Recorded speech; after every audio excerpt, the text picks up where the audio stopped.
Hello दोस्तों, मैं Sarla Yadav SY Hindi platform channel पर एक बार फिर से आप सभी का हार्दिक अभिनंदन करती हूं। और हमने अपने SY हिंदी प्लेटफॉर्म चैनल पर UGC नेट और अन्य प्रतियोगी परीक्षाओं के लिए हिंदी साहित्य पढ़ाना शुरू कर रखा है। और उसी के संदर्भ में आज की हमारी वीडियो है पाश्चात्य काव्य शास्त्र का एक सिद्धांत, वर्ड्सवर्थ का काव्य भाषा सिद्धांत। हमने काव्य शास्त्र, पाश्चात्य काव्य शास्त्र पढ़ाना यहाँ शुरू कर रखा है। अभी हमारा ये टॉपिक चल रहा है पाश्चात्य काव्य शास्त्र, और उसी के अंतर्गत प्लेटो, अरस्तु, और जैसे कि मैंने 3-4 आई रिचर्ड्स, तो रिचर्ड्स का संप्रेषण सिद्धांत, प्लेटो का अनुकरण सिद्धांत और अरस्तु का अनुकरण सिद्धांत, और ये मैं 3-4 जो सिद्धांत है वो करवा चुकी हूँ। तो आज की इस वीडियो में हम पढ़ेंगे कि विलियम वर्ड्सवर्थ का काव्य भाषा सिद्धांत। देखो, जो काव्य शास्त्र है, हम पढ़ रहे हैं काव्य शास्त्र, चाहे वो पाश्चात्य काव्य शास्त्र हो तो, और चाहे वो हिंदी काव्य शास्त्र हो या संस्कृत काव्य शास्त्र हो, तो शास्त्र में क्या होते हैं, सिद्धांत होते हैं। अलग अलग जो कवि होते हैं वो अपने अपने तरीके से काव्य के बारे में अपने सिद्धांत देते हैं, वही आपका काव्य शास्त्र कहलाता है। तो जैसे हिंदी में काव्य शास्त्र है, उसी प्रकार से ये पाश्चात्य काव्य शास्त्र किसको कहते हैं? पाश्चात्य काव्य शास्त्र का मतलब है पाश्चात्य जो शब्द यूज करते हैं हम अंग्रेजी कवियों के लिए यूज करते हैं, अंग्रेजी कवियों के लिए। तो पाश्चात्य काव्य शास्त्र पढ़ेंगे, यानी कि अंग्रेजी कवियों द्वारा काव्य के बारे में जो सिद्धांत दिए गए हैं उनको आज हम पढ़ेंगे। तो पाश्चात्य काव्य शास्त्र क्या होता है, ये आपका कंसेप्ट क्लियर हो गया होगा। और पाश्चात्य काव्य शास्त्र के अंतर्गत विभिन्न सिद्धांतों को एक एक करके हम पढ़ेंगे। तो आज की वीडियो में वर्ड्सवर्थ का काव्य भाषा सिद्धांत। अब वर्ड्सवर्थ और कालरीज, ये दो नाम आपके साथ एक साथ आएंगे, कालरीज और विलियम वर्ड्सवर्थ। तो कालरीज और विलियम वर्ड्सवर्थ क्या थे? दोनों सहयोगी मित्र थे और दोनों ने मिलकर एक रचना की थी और काफ़ी फेमस हुई थी, लिरिकल वेल्डस के नाम से, जो सीधी तौर पर आपके एग्जाम में पूछी जाती है। ठीक है, लेकिन शुरू में तो जो कालरीज थे वो विलियम वर्ड्स के विचारों से, उनके सिद्धांत से काफ़ी सहमत थे। लेकिन आगे चलकर वो जो कालरीज हैं, विलियम वर्ड्स के विचारों और विलियम वर्ड्स और कालरीज के विचारों में मतभेद हो जाता है। तो कालरीज का कल्पना एवं फैटेंसी का सिद्धांत है और विलियम वर्ड्स का काव्य भाषा का सिद्धांत है, और ये हम पढ़ेंगे। तो मैंने थोड़ी सी भूमिका बता दी है, विलियम वर्ड्स और कालरीज को थोड़ा सा साथ लेकर हम इस सिद्धांत में चलेंगे। ठीक है, शुरू करते हैं। और आपको देखो, ऑब्जेक्टिव टाइप क्वेश्चंस जैसे कि कई टीचर पढ़ाते हैं, ऑब्जेक्टिव टाइप के क्वेश्चन लेकर आते इसी सिद्धांत के, तो मैं चाहती तो मैं भी आपको एक एक लाइन के एक एक पॉइंट दे देती। लेकिन कई बार क्या होता है कि ऐसा पॉइंट मिस हो जाता है जिससे कि कॉन्टिन्यूटी नहीं बन पाती है और सिद्धांत हमारी समझ से बाहर हो जाता है। अक्सर का पाश्चात्य काव्य शास्त्र के जितने भी सिद्धांत है स्टूडेंट्स को समझने में दिक्कत होती है और मुश्किल भी लगती है। तो मैंने ये सोचा कि काफ़ी आसान शब्दों में बच्चों को समझाने की हम कोशिश करते हैं। और तो वीडियो मैंने एक बार बीच में स्टूडेंट्स रोक दिया था, वही कहाँ से हम क्या पढ़ रहे थे। तो विलियम वर्ड्सवर्थ की काव्य भाषा का सिद्धांत हम आज पढ़ेंगे और शुरू करती हूँ यहाँ से। हाँ, मैं ये बता रही थी कि जो लाइनर क्वेश्चन आपको दिए जाते हैं कि 1, 2, 3 एक एक पॉइंट में, और उस पॉइंट में ना कोई बात क्लियर नहीं हो पाती है, फिर उसमें रटने पड़ते हैं, और जब आप डिटेल पढ़ के अपने खुद से नोट्स प्रिपेयर करते हैं तो उसको कभी भी नहीं बोलते हैं। और एक प्रश्न UGC नेट में यहाँ से जरूर पूछा जाता है। TGT PGT जैसे स्टूडेंट्स तो ये ध्यान रखें कि विलियम वर्ड्सवर्थ ने कौन सा सिद्धांत दिया। तो विलियम वर्ड्स ने काव्य भाषा का सिद्धांत दिया, और काव्य भाषा के अंदर मुख्य बात क्या थी वो अभी हम पढ़ेंगे, ये आपको ध्यान रखना है। तो शुरू करते हैं। प्रसिद्ध अंग्रेजी कवि विलियम वर्ड्सवर्थ, जिनका जन्म 1770 और 1850 में इनकी मृत्यु हुई, के एक कवि के रूप में सुविख्यात हैं। आधुनिक काल के छायावादी कवि सुमित्रा नंदन पंत की भांति वर्ड्सवर्थ ने भी प्रकृति निरीक्षण से कविता की ओर अपने झुकाव को व्यक्त किया। इस बात से आपको एक प्रश्न यहाँ पर बनेगा कि प्रकृति का सुकुमार कवि किसे कहा जाता है। ये प्रश्न PGT TGT एग्जाम में जरूर पूछा जाता है। तो प्रकृति का सुकुमार कवि सुमित्रा नंदन पंत जी को माना जाता है हिंदी साहित्य में। और अगर हम पाश्चात्य काव्य शास्त्र की बात करें तो प्रकृति का जो कवि है वो विलियम वर्ड्सवर्थ को कहा जाता है। 20 वर्ष की अवस्था में वर्ड्सवर्थ ने पैदल ही फ्रांस, इटली और आल्प्स पर्वत श्रृंखला की प्राकृतिक सुषमा का अवलोकन किया और इस सौंदर्य को अपनी काव्य वस्तु बनाया। देखो पॉइंट नंबर 1 आप लिखेंगे, नोट्स आपको किस प्रकार से प्रिपेयर करने हैं। आप डालेंगे विलियम वर्ड्सवर्थ का काव्य भाषा सिद्धांत। नंबर 1, वर्ड्सवर्थ ने कौन सा सिद्धांत दिया, कौन सा दिया, काव्य भाषा सिद्धांत। उसके बाद इनका नंबर 2 जन्म लिखेंगे और फिर नंबर 3 प्रकृति के सुकुमार कवि के रूप में जाने जाते हैं और नंबर 4 इनकी जो कविताओं का जो विषय था वो प्राकृतिक सौंदर्य के अवलोकन से संबंधित है। ठीक है, इस तरीके से आप बना सकते हैं। वैसे भी ये खास बात नहीं है, वो बता दिया कि प्रकृति से संबंधित कवि है। विद्वानों का एक वर्ग यह भी मानता है कि फ्रांस की राज्य क्रांति ने भी वर्ड्सवर्थ की आलोचना को प्रभावित किया। जहां पर आपका प्रश्न बनने की आएगी, प्रबल संभावना होगी, वहां पर मैं आपको बताऊंगी। अब यहां से आपको ध्यान से लिखना है। पॉइंट नंबर 4 अगला, सन 1795 ईस्वी में वर्ड्सवर्थ एक अन्य कवि कालरीज के संपर्क में आए और दोनों ने मिलकर एक नवीन रचनाएं प्रस्तुत की जो तत्कालीन युग की मांग थी। तत्कालीन युग की मांग थी मतलब उस समय जैसी परिस्थितियां थी उन्होंने अपने काव्य में उन्हीं परिस्थितियों को प्रदर्शित किया। और 1795 ईस्वी में विलियम वर्ड्सवर्थ एक अन्य कवि मतलब दोनों ने मिलकर, कालरीज और विलियम वर्ड्सवर्थ ने मिलकर, ये दोनों कब मिले, 1795 ईस्वी में संपर्क में आए और दोनों ने मिलकर एक नवीन रचनाओं की खोज की। इन दोनों की रचनाओं का संकलन लिरिकल वेल्डस नामक संग्रह में 1798 ईस्वी में प्रकाशित हुआ। वेरी मोस्ट इम्पोर्टेंट क्वेश्चन कि नंबर 4 पे आप लिखेंगे 1795 ईस्वी में विलियम वर्ड्स और कालरीज संपर्क में आए। ठीक है, दोनों ने मिलकर कौन सी रचना की वो किया, संकलन किया। तो लिरिकल वेल्डस एक ऐसी रचना है जो दोनों के सहयोग से लिखी गई। कब प्रकाशित करवाई गई लिरिकल वेल्डस, 1798 ईस्वी में। ठीक है, इस संकलन की भूमिका मतलब जो लिरिकल वेल्डस था, इस संकलन की जो भूमिका है वो एडवर्टीजमेंट नाम से वर्ड्सवर्थ ने लिखी। प्रश्न यहाँ पर अगला शुरू हो जाता है कि प्रश्न नंबर 5, लिरिकल वेल्डस किस किस की रचना है। तो ये विलियम वर्ड्सवर्थ और कालरीज दोनों ने मिलकर, दोनों की रचना है। ये कब प्रकाशित हुई, 1798 ईस्वी में प्रकाशित हुई। लिरिकल वेल्डस की भूमिका किसने लिखी, किस नाम से लिखी। तो लिरिकल वेल्डस की जो भूमिका है विलियम वर्ड्सवर्थ ने लिखी और एडवर्टीजमेंट नाम से लिखी। ये सारी पॉइंट्स आपको याद भी हो जाएंगे। ठीक है, 1795 ईस्वी में दोनों संपर्क में आए, उसके बाद दोनों ने मिलकर लिरिकल वेल्डस नामक रचना की, 1798 में प्रकाशित हुई। और लिरिकल वेल्डस की जो भूमिका है विलियम वर्ड्सवर्थ ने लिखी, कब, एडवर्टीजमेंट नाम से लिखी। ठीक है, इस तरीके से बातें, तथ्य अगर आपको याद होते जाते हैं तो सिद्धांत लिखने में कोई दिक्कत नहीं होती। जिससे उस समय कालरीज पूर्ण सहमत थे। देखो जिस समय लिरिकल वेल्डस का संकलन हुआ, लिखी गई, उस समय तो कालरीज के विचार जो थे विलियम वर्ड्स के साथ पूरी तरह से सहमत थे। इस भूमिका में, इस संग्रह में संकलित कविताओं की विषय वस्तु और काव्य भाषा पर विस्तार से प्रकाश डाला गया है। अब लिरिकल वेल्डस के अंतर्गत क्या है, उसकी विषय वस्तु क्या है, विषय वस्तु क्या है मतलब लिरिकल वेल्डस के अंदर क्या लिखा हुआ है।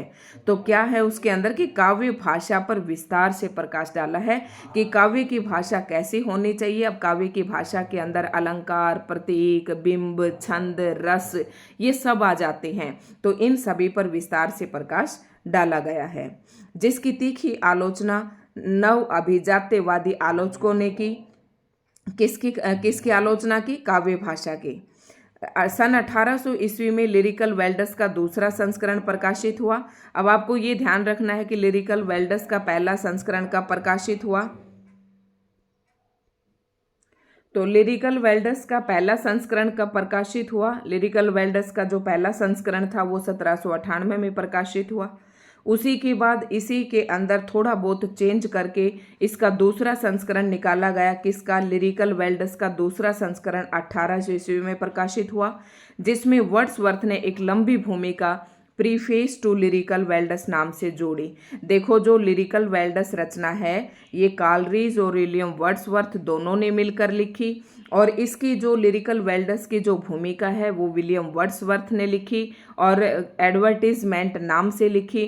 फिर दूसरे संस्करण जो 1800 में प्रकाशित हुआ लिरिकल वेल्डस का, इसका जो भूमिका है वो भी किसने लिखी, जिसमें वर्ड्सवर्थ ने एक लंबी भूमिका प्रीफेस टू लिरिकल वेल्डस नाम से जोड़ी। ये भी विलियम वर्ड्सवर्थ ने जोड़ी, जिसमें उन्होंने अपने आलोचकों द्वारा उठाए गए प्रश्नों शंकाओं पर सटीक उत्तर दिए। अब आपसे ये प्रश्न पूछ ले कि आलोचकों द्वारा उठाए गए प्रश्नों शंकाओं का सटीक जवाब विलियम वर्ड्स ने किस नाम से दिए, तो इन्होंने लिरिकल वेल्डस के दूसरे संस्करण की भूमिका प्रीफेस टू लिरिकल वेल्डस में दिए। ऐसे आपको ध्यान रखना है, नोट डाउन कर लेनी है। अगले संस्करण में पुनः इस भूमिका में कुछ और जोड़ा गया, मतलब 2 संस्करण अभी तक प्रकाशित हो चुके, उसके बाद तीसरा संस्करण आया तो उसमें फिर से कुछ जोड़ा और इस सन 1815 ईस्वी तक उक्त संकलन के 4 संस्करण प्रकाशित हो चुके थे। यानी कि 1815 तक इसके 4 संस्करण प्रकाशित हो चुके थे। तो लिरिकल वेल्डस आपको ध्यान रखना है, मोस्ट इंपोर्टेंट रचना है लिरिकल वेल्डस, दोनों का नाम याद रखना है, ठीक है। यद्यपि वर्ड्सवर्थ द्वारा काव्य वस्तु एवं काव्य भाषा पर व्यक्त किए गए विचारों से कॉलरिज प्रारंभ में तो पूर्ण सहमत था। मैंने आपको बताया कि विलियम वर्ड्सवर्थ ने काव्य भाषा पर काफ़ी विचार विमर्श किया, काफ़ी अपने विचार प्रस्तुत किए लिरिकल वेल्डस में। तो काव्य वस्तु एवं काव्य भाषा को लेकर जो विचार थे विलियम वर्ड्सवर्थ के, उन विचारों से प्रारंभ में कॉलरिज काफ़ी पूर्ण सहमत था, किंतु जो आगे समय आया उसमें फिर इनके विचारों में क्या हो गए, मतभेद हो गए। कालांतर में उसने 1817 ईस्वी में अपनी प्रसिद्ध पुस्तक बायोग्राफी लिटरेरिया में वर्ड्सवर्थ के विचारों का खंडन किया। अब आपको ध्यान रखना है कि बायोग्राफी लिटरेरिया ये किसकी रचना है, ये कॉलरिज की है। मतलब क्या था, लिरिकल वेल्डस तो दोनों ने मिलकर लिखी, 4 संस्करण में प्रकाशित हुई। तब तक तो क्या थे कि कॉलरिज और वर्ड्सवर्थ के विचार एक जैसे थे, लेकिन जैसे ही कॉलरिज ने बायोग्राफी लिटरेरिया की रचना की 1817 ईस्वी में, उसने क्या कर दिया इस पुस्तक के अंतर्गत कि विलियम वर्ड्सवर्थ के विचारों का खंडन करना शुरू कर दिया। भले ही कॉलरिज एवं अन्य आलोचकों ने वर्ड्सवर्थ के काव्य भाषा संबंधी विचारों से असहमति व्यक्त की हो, किंतु अंग्रेजी समीक्षा में वर्ड्सवर्थ के लिए लिरिकल वेल्डस की भूमिका महत्वपूर्ण स्थान है। मतलब यहाँ पर ये कहना चाह रहा है कि चाहे अंग्रेजी समीक्षा में अंग्रेजी जो कवि थे उन्होंने काफ़ी इसकी आलोचना की हो, लेकिन विलियम वर्ड्सवर्थ के लिरिकल वेल्डस में काफ़ी महत्वपूर्ण स्थान है। वस्तुतः इस भूमिका ने काव्य की विषय वस्तु एवं काव्य भाषा पर जो विचार व्यक्त किए थे वे सर्वदा नवीन एवं मौलिक थे। मैंने आपको क्या बताया कि लिरिकल वेल्डस में विलियम वर्ड्सवर्थ ने काव्य भाषा पर विचार किया, काव्य भाषा पर अपने विचार दिए, और जो वर्ड्सवर्थ ने काव्य भाषा पर अपने विचार व्यक्त किए वो विचार बिल्कुल नवीन थे एवं मौलिक थे, मतलब उनके अपने खुद के थे, तथा इन विचारों ने परंपरागत आधार को धक्का पहुंचाया। परंपरागत आधार मतलब जो पहले से रटी रटाई प्रॉपर्टी पर अंग्रेजी साहित्य में जो रचनाएं लिखी जा रही थी उनको काफ़ी धक्का लगा। उन्होंने कवि, कविता, काव्य की विषय वस्तु, काव्य प्रयोजन, काव्य भाषा पर विस्तृत विवेचन करते हुए नवीन विचार प्रस्तुत किए। अब आप समझ गए होंगे कि काव्य भाषा पर विस्तृत विवेचन करते हुए काव्य भाषा के अंतर्गत नवीन क्या क्या था कि काव्य भाषा के अंदर कवि कैसा होना चाहिए, किस प्रकार से उसे अपनी रचना करनी चाहिए, कविता के अंदर कौन से गुण होने चाहिए, क्या प्रयोजन होना चाहिए, काव्य की विषय वस्तु किस प्रकार की होनी चाहिए, काव्य प्रयोजन, काव्य लक्षण, ये इन सब पर लिरिकल वेल्डस में इन्होंने काव्य भाषा के रूप में अपने विचार व्यक्त किए। इन विचारों को हम निम्न बिंदुओं में भली प्रकार समझ सकते हैं। देखो, अभी तक आपने विलियम वर्ड्सवर्थ द्वारा जो दी गई भूमिका थी काव्य सिद्धांत की वो हमने पढ़ी, और अब पॉइंट्सों से हम बिल्कुल इसको आसान कर लेंगे कि क्या कुछ कहा विलियम वर्ड्सवर्थ ने काव्य भाषा के बारे में अपने लिरिकल वेल्डस नामक पुस्तक में। तो पॉइंट नंबर 1, वर्ड्सवर्थ ने परंपरागत काव्य भाषा एवं काव्य शैली का तीव्र विरोध किया। ठीक है, उन्होंने आधुनिक काल में जिस प्रकार टी.एस. एलियट एवं एजरा पाउंड ने काव्य में बोलचाल की भाषा का समर्थन किया, वैसे ही वर्ड्सवर्थ ने कविता के लिए स्वाभाविक एवं प्रकृत भाषा का जोरदार समर्थन किया। क्या किया आपने कि विलियम वर्ड्सवर्थ ने जो परंपरागत रूप से जो काव्य भाषा और काव्य शैली चली आ रही थी उसका विरोध किया, और इन्होंने एजरा पाउंड और टी.एस. एलियट की तरह ये कहा कि काव्य की जो भाषा है वो स्वाभाविक होनी चाहिए और प्रकृत भाषा पर जोर दिया और ये भी कहा कि बोलचाल की भाषा का समर्थन किया कि बोलचाल की भाषा के रूप में अगर हम अपने काव्य का निर्माण करते हैं तो वो ज़्यादा अच्छा है। पॉइंट नंबर 2, वर्ड्सवर्थ कृत्रिमता के स्थान पर सरलता को शैलीगत सौंदर्य मानते हैं। वर्ड्सवर्थ का ये मानना था कि हमें कृत्रिमता को, कृत्रिम और एक होता है प्राकृतिक होता है नेचुरल और कृत्रिम होता है जो मनुष्य ने बनाया है। ठीक है, तो उन्होंने ये कहा कि कृत्रिमता के स्थान पर मतलब एक स्वाभाविक यानी कि प्राकृतिक गुण ही काव्य के अंदर होने चाहिए। उन्होंने कृत्रिम भाषा को त्याग कर सरल भाषा पर बल दिया। उनसे पूर्व कवियों ने भाषा को अस्वाभाविक, बोझिल, आडंबरपूर्ण एवं कृत्रिम बना दिया था, जिसका पुरजोर विरोध वर्ड्सवर्थ ने किया। मतलब ये कि पॉइंट नंबर 1, विलियम वर्ड्सवर्थ ने साधारण बोलचाल और स्वाभाविक भाषा का प्रयोग करने पर जोर दिया और विलियम वर्ड्स कृत्रिमता के स्थान पर सरलता को शैलीगत सौंदर्य मानते हैं और कृत्रिम भाषा को त्याग कर सरल भाषा अपनाने पर बल देते हैं। ठीक है, और क्यों इन्होंने बल दिया? क्योंकि विलियम वर्ड्सवर्थ से पहले जो कवि थे उनकी भाषा अस्वाभाविक थी, बोझिल थी, आडंबरपूर्ण थी एवं कृत्रिम थी, जिसका पुरजोर विलियम वर्ड्सवर्थ ने विरोध किया। आई होप आप समझ गए होंगे कि अभी भाषा के बारे में बात कर रहे हैं विलियम वर्ड्सवर्थ की काव्य की भाषा कैसी होनी चाहिए। पॉइंट नंबर 1 और 2 आपको अच्छे से क्लियर हो गए होंगे। वर्ड्सवर्थ ने काव्य की विषय वस्तु के लिए जिस प्रकार ग्रामीण जीवन का समर्थन किया, वर्ड्सवर्थ ने काव्य की विषय वस्तु के लिए कि काव्य की विषय वस्तु कैसी होनी चाहिए, वो ग्रामीण जीवन का समर्थन किया। उसी प्रकार ग्रामीण जीवन की दैनिक बोलचाल की भाषा का काव्य में प्रयोग करने का समर्थन किया। उनकी मान्यता है कि ग्रामीणों की अभिव्यक्ति सरल, अकृत्रिम एवं स्वच्छंद होती है। उनकी वाणी में सच्चाई तथा भाव में सरलता रहती है, अतः इसी भाषा को काव्य में प्रयुक्त करना चाहिए। कैसे याद रखेंगे? नंबर 1, पहले में तो क्या बताया, आम बोलचाल की भाषा और स्वाभाविक भाषा का प्रयोग करने पर बल दिया। दूसरा, इन्होंने क्या कहा कि हमें कृत्रिम भाषा से बचना चाहिए, प्राकृतिक एवं सरल भाषा का प्रयोग करना चाहिए। तीसरा, इन्होंने क्या कहा कि ग्रामीण जीवन का समर्थन किया काव्य विषय के लिए, काव्य वस्तु विषय वस्तु के लिए, काव्य के विषय वस्तु के लिए इन्होंने क्या किया, ग्रामीण जीवन का विषय वस्तु के लिए ग्रामीण जीवन का समर्थन किया। पॉइंट नंबर 3 याद रखना है, ग्रामीण जीवन का समर्थन इसलिए किया कि ग्रामीण जीवन की जो दैनिक बोलचाल की भाषा है वो काव्य में प्रयोग करने चाहिए, क्योंकि उसमें ग्रामीणों की अभिव्यक्ति जो होती है वो सरल होती है, अकृत्रिम होती है और स्वच्छंद होती है, और ग्रामीण लोगों की वाणी में क्या होती है, सच्चाई होती है और उनके भाव भी सरल होते हैं। इसी भाषा को काव्य में प्रयुक्त करना चाहिए। तीसरा, आप ग्रामीण याद रखना, तो ग्रामीण याद रखते ही आपको सारी बातें याद आ जाएंगी। दूसरे में आपको कृत्रिमता याद रखना है और पहले में आम बोलचाल और स्वदेशी भाषा का प्रयोग। पॉइंट नंबर 4 देखना, वर्ड्सवर्थ ने गद्य पद्य में समान भाषा के प्रयोग की वकालत की। जिस प्रकार से अगर हम बात करें कि हमारे हिंदी साहित्य के अंतर्गत आदिकाल, भक्ति काल और रीतिकाल, यहाँ तक क्या था कि जो कुछ भी लिखा जा रहा था वो सारा क्या था कि वो पद्य में ही लिखा जा रहा था। तो हमारे आधुनिक काल में जाकर भारतेंदु युग में क्या हुआ, गद्य की भाषा अलग हुई और पद्य की भाषा अलग हुई। तो इन्होंने क्या जोर दिया, विलियम वर्ड्सवर्थ ने, कि गद्य और पद्य में समान भाषा का प्रयोग की वकालत की। कि हमारे वहाँ पर क्या था कि जो गद्य पद्य था वो तो ब्रज भाषा में लिखा जा रहा था और जो गद्य था वो खड़ी बोली में लिखा जा रहा था। तो इन्होंने भी, विलियम वर्थ ने भी यही बात की कि जिसमें गद्य रचना हो रही है, पद्य रचना हो रही है, दोनों की भाषा कैसी होनी चाहिए, समान होनी चाहिए। उनकी एक मान्यता भाषा संबंधी आतिवादिता का परिचय देती है, क्योंकि गद्य पद्य का अंतर केवल छंद के कारण ही नहीं होता, अपितु वाक्य विन्यास, पद चयन, अलंकारिता आदि के कारण भी होता है। अगर आप ये सारा डिटेल से नहीं लिखना चाहते हैं, क्योंकि A to Z बातें लिखी भी नहीं जाती हैं, तो आपको ये करना है कि विलियम वर्ड्सवर्थ ने गद्य और पद्य की समान भाषा के प्रयोग करने पर बल दिया। ठीक है, पॉइंट नंबर 5 देखते हैं।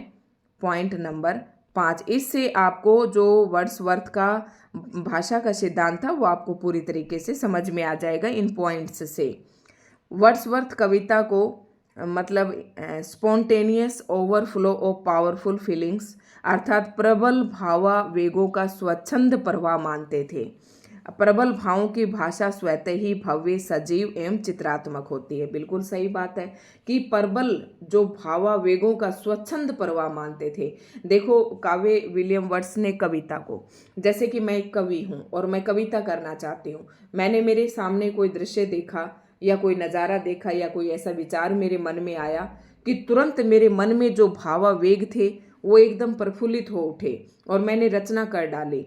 तो कह रहा है कि जो भावावेगों का स्वच्छंद प्रवाह होता है कविता जो होती है, और प्रबल भावों की जो भाषा होती है वो बहुत ही सजीव होती है। क्योंकि अगर मेरे मन में कोई दृश्य है, कोई अनुभूति है, कोई अनुभव है, कोई भाव है, तो मैं प्रबल वेगों के साथ उसको तुरंत लिखती चली जाऊंगी, और लिखती चली जाऊंगी तो वो भाषा जो होगी सजीव एवं चित्रात्मकता होगी। अगला पॉइंट है, वर्ड्सवर्थ की धारणा थी कि कृत्रिम भाषा निम्न श्रेणी के कवियों की देन है। जब कवि वास्तविक घटनाओं से उद्भूत भावों को काव्य में निबद्ध करता है, तब भावों की प्रबलता के कारण भाषा सहज रूप में प्रभावी और अलंकृत होती है। मतलब यही बात है जो अभी इससे पहले वाले पॉइंट में बताया था कि विलियम वर्ड्स ने कृत्रिम भाषा को निम्न श्रेणी की भाषा मानी है, क्योंकि उनका ये मानना है कि जब भावों की प्रबलता के कारण सहज रूप से जो काव्य लिखा जाता है वो भाषा ज़्यादा प्रभावी होती है। जब कोई कवि यश की कामना से काव्य रचना करता है, देखो एक कवि होता है जो कि अपनी मर्जी से लिखता है, जब उसके मन में आवेग होते हैं, भावावेग होता है, तो वो रचना कर डालता है। एक आगे विलियम वर्ड्सवर्थ होता है कि कई प्रकार के कवि ऐसे होते हैं जो यश कामना के लिए, मतलब प्रसिद्धि पाने के लिए रचना करते हैं, जैसे कि अपने रीति काल में करते थे। काव्य रचना करता है तब भाषा में आडंबर, कृत्रिमता, समास, अलंकार, जटिलता, उक्ति, वैचित्र्य आदि का समावेश होता है। मतलब कवि विलियम वर्ड्सवर्थ ये कहना चाहते हैं कि जब कोई कवि यश प्राप्ति पाने के लिए, प्रसिद्धि पाने के लिए जब काव्य रचना करता है तो उस काव्य की भाषा के अंदर आडंबर आ जाते हैं, कृत्रिमता, समास, अलंकार आदि का समावेश, जटिलता आदि का समावेश होता है। ये भाषा सहज नहीं होती, अतः काव्य के लिए इसे वर्ड्सवर्थ अनुपयोगी बताते हैं। मतलब कवि ये कहना चाहता है कि यश कामना के लिए जो रचना लिखी जाती है उसके अंदर वो जो भाषा आती है उस भाषा को विलियम वर्ड्सवर्थ अनुपयुक्त मानते हैं काव्य के लिए। ठीक है। वर्ड्सवर्थ यद्यपि छंद को कविता के लिए अनिवार्य नहीं मानते, तथापि छंद की महत्ता एवं शक्ति को स्वीकार करते हैं।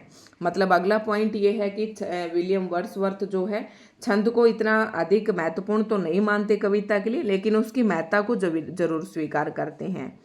उनके विचारों से छंद युक्त होने पर कविता सम, संतुलित एवं आनंदप्रद बन जाती है।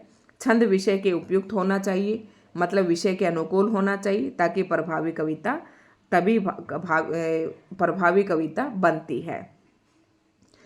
अब देखो ये तो था, अभी हमने पढ़ा विलियम वर्ड्सवर्थ का काव्य भाषा सिद्धांत, हमने पॉइंटों में जानने की कोशिश की और कालरीज के साथ इनके क्या संबंध थे, किस प्रकार की रचनाएं दोनों ने मिलकर की। और अब ये पढ़ेंगे कि विलियम वर्ड्स के भाषा संबंधी विचारों की आलोचना, कि इन्होंने काव्य भाषा के रूप में काव्य भाषा के लिए जो अपने विचार प्रस्तुत किए, जो अपना सिद्धांत दिया, उस सिद्धांत की आलोचना किन किन रूपों में की गई और किन विद्वानों ने की, किस रूप में की, ये हम इन पॉइंट से पढ़ेंगे। कालरीज ने अपने ग्रंथ बायोग्राफिया लिटरेरिया में वर्ड्सवर्थ की विचारधारा की आलोचना करते हुए जो तर्क दिए वे इस प्रकार है। मतलब आलोचना भी किसने की? कालरीज ने की, जो कि इसके शुरू में दोस्त थे, दोनों ने मिलकर लिरिकल वेल्डिस लिखी।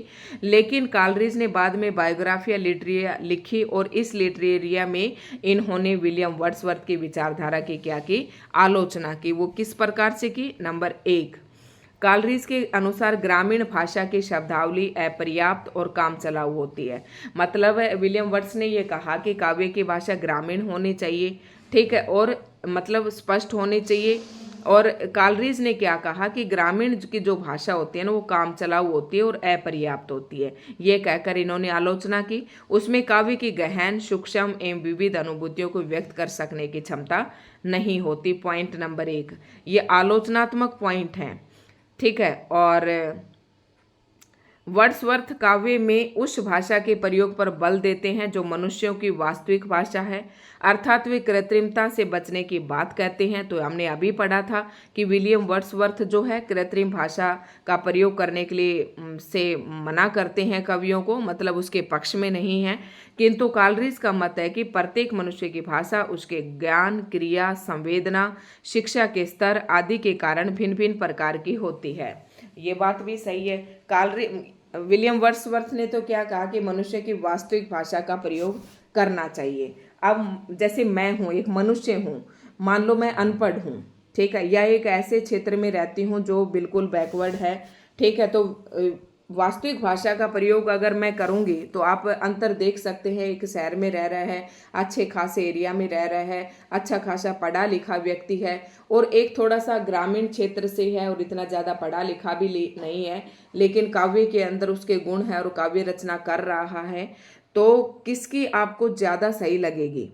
तो वर्ड्सवर्थ ने तो ये कहा कि मनुष्यों की भाषा वास्तविक होनी चाहिए, लेकिन कालरीज ने क्या कहा कि जो मनुष्य की भाषा होती है वो मनुष्य के ज्ञान, क्रिया, संवेदना और शिक्षा के स्तर आदि के कारण भिन्न भिन्न प्रकार की होती है। ये बात भी सही है, लेकिन ये जरूरी नहीं कि हर ग्रामीण अच्छा लिखे और हर शहरी या अच्छा, मतलब जिसका ज्ञान अच्छा खासा है, जिसकी संवेदना अच्छी है, शिक्षा का स्तर अच्छा है, तो वो भी अच्छा लिखे, ये भी कोई जरूरी नहीं है। तो ये सिर्फ हम यहाँ पर कोई विवाद नहीं कर रहे हैं, विलियम वर्ड्सवर्थ के विचार जान रहे हैं और कालरीज के। अतः काव्य भाषा में स्वाभाविक भाषा का प्रयोग न होकर उस भाषा का प्रयोग होता है जो संस्कार रूप में कवि के मन पर अपना प्रभाव डाले रहती है। बात बिल्कुल सही है, जो संस्कार रूप में मिली है उसी का प्रभाव काव्य पर पड़ता है। वर्ड्सवर्थ का ये, अब संस्कार कहाँ से आएंगे? जिस ग्रामीण परिवेश में आदमी रहेगा वहीं के संस्कार आएंगे, तो वर्ड्सवर्थ की बात भी गलत तो नहीं है, ठीक है। वर्ड्सवर्थ का यह भी कहना है कि ग्रामीण भाषा के दोषों को दूर करके उसमें से उन शब्दों को निकाल देना चाहिए जो अरुचि, जुगुप्सा उत्पन्न करने वाले हों। इस संबंध में कालरीज का कथन है कि जब ग्रामीण भाषा के दोषों से मुक्त करके परिष्कृत कर लिया गया हो तो वह ग्रामीण भाषा कहाँ रहेगी? बात तो ये भी बिल्कुल सही है। अगर हम ग्रामीण भाषा को दोषों से दूर करके उसे शुद्ध कर लेते हैं तो फिर वो ग्रामीण भाषा ही नहीं रही। ये तो दोनों की बातें बिल्कुल सही हैं। और अगला है हमारे पास पॉइंट नंबर 4 और ये लास्ट पेज है। उसके बाद बहुत ही अच्छे तरीके से हमने ये काव्य सिद्धांत पढ़ा है। दोस्तों, अगर आपको वीडियो अच्छी लग रही है तो लाइक एंड शेयर करें। चैनल पर नए हैं तो चैनल को सब्सक्राइब जरूर करें और कमेंट करके मुझे बताएं कि आपको आज का सिद्धांत कैसा लगा, कैसा समझ में आया या नहीं आया। इस संबंध में यही कहना उचित है कि वर्ड्सवर्थ ने ग्रामीण भाषा का समर्थन करते हुए कवियों का रुझान ग्रामीण भाषा की ओर करने का प्रयास किया, ठीक है। पॉइंट नंबर 4 क्या कहकर कालरीज ने आलोचना की है वर्ड्सवर्थ की, तो देख लेते हैं। कालरीज ये भी मानता है कि भावों के प्रबल आवेग की दशा में या तीव्र अनुभूति की दशा में वे ही शब्द कवि को सूझते हैं जो पहले से मन में विद्यमान हो। ये बात भी बिल्कुल सही है। हाँ, असाधारण उत्तेजना से वे समुदित हो जाते हैं।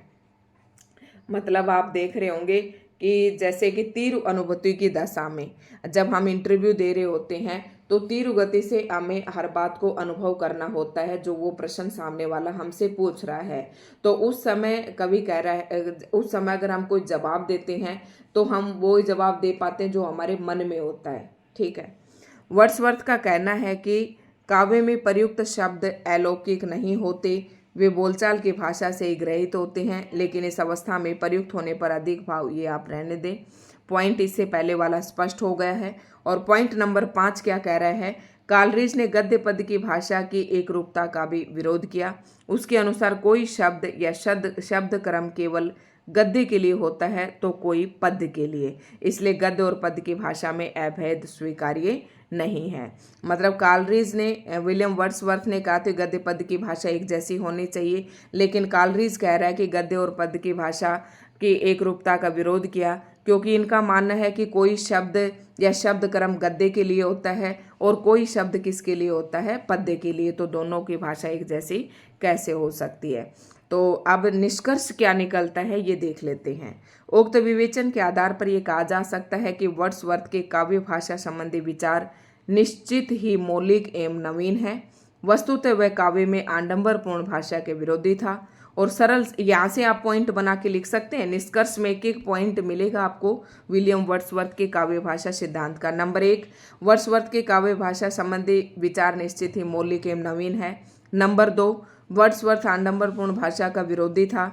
और नंबर 3, सहज सरल ग्रामीण भाषा के पक्षधर थे। कृत्रिम एवं ठीक है, बस इतना ही लिखना है। नंबर 4, वर्ड्सवर्थ ने काव्य में कल्पना शक्ति पर विशेष बल दिया और काव्य में भाव तत्व को प्रतिष्ठित किया। नंबर 6, एक महाकवि की अंतर्दृष्टि वर्ड्सवर्थ के विचारों में विद्यमान थी, ये निसंकोच कहा जा सकता है, भले ही उसके विचारों का पर्याप्त विरोध कालरीज एवं अन्य आलोचकों ने किया हो। तो अगर आप ये सब्जेक्टिव के रूप में अगर ये प्रश्न पूछा जाता है और आप इसका जवाब देते हैं सब्जेक्टिव में, तो आप पॉइंट्स में करके इन बातों को लिखिए, तो काफ़ी अच्छे मार्क्स आपको देखने को मिलेंगी। और जो विलियम वर्ड्सवर्थ है, कालरीज है, लोजाइन्स है, इन सब के आप जन्म और डेट ऑफ बर्थ का जो सन है ये जरूर नोट करते जाना, क्योंकि सीक्वेंस से लगाना आता है। और एक लास्ट लेक्चर में मैं इन सब की रचनाएं और इन सब का जन्म ये सारे मैं आपको बता दूंगी। तो दोस्तों, आज की वीडियो आपको कैसी लगी कमेंट करके जरूर बताएं। वीडियो को लाइक एंड शेयर करें। चैनल पर नए हैं तो चैनल को सब्सक्राइब जरूर करें।